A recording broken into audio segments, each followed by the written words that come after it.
As you become a faster writer, you may be spending more time in front of your keyboard or at your computer, so it's important to consider the best ways to support your health. I'm sharing a couple of my favorite tips here to make sure that you don't develop problems from sitting too much, typing too much, or looking at a computer screen too often. Writing more sometimes leads to the particular problem of carpal tunnel.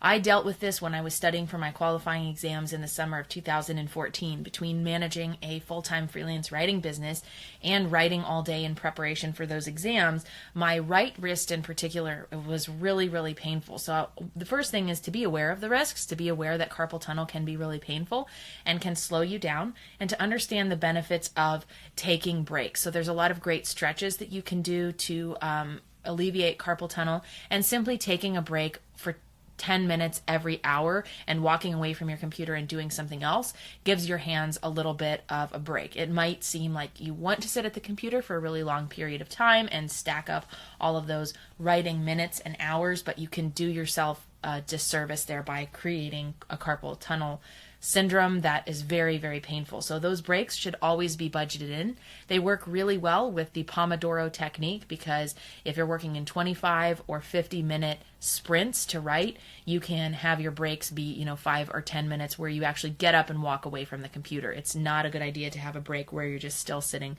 at the computer, because the goal is to give your eyes and your hands a rest. Another tool that's worked really well for me for carpal tunnel, I use peppermint oil for so many different things. It's an essential oil that's been really key for helping me prevent headaches and be really focused and feel energized.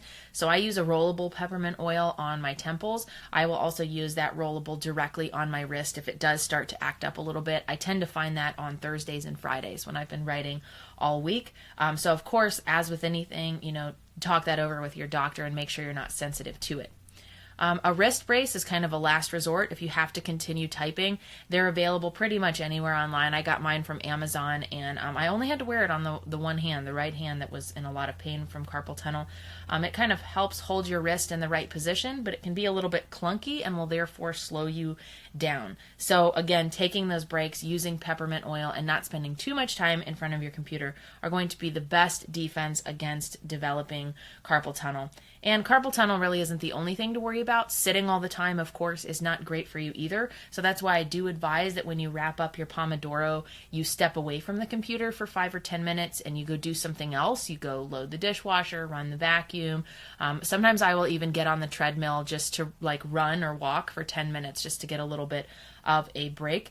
You can also use a standing desk so that you're not always sitting in the exact same position in the same chair. There's a lot of really great convertible standing desks out there that can help ensure that you're still moving around. So we're accomplishing a lot of things at the same time, right? Because you're taking a break to give your wrists a rest from typing on the keyboard, your back from sitting or standing, and then also if you're sensitive to eye strain or tend to get headaches from looking at the computer a lot, that's another good reason to take a break.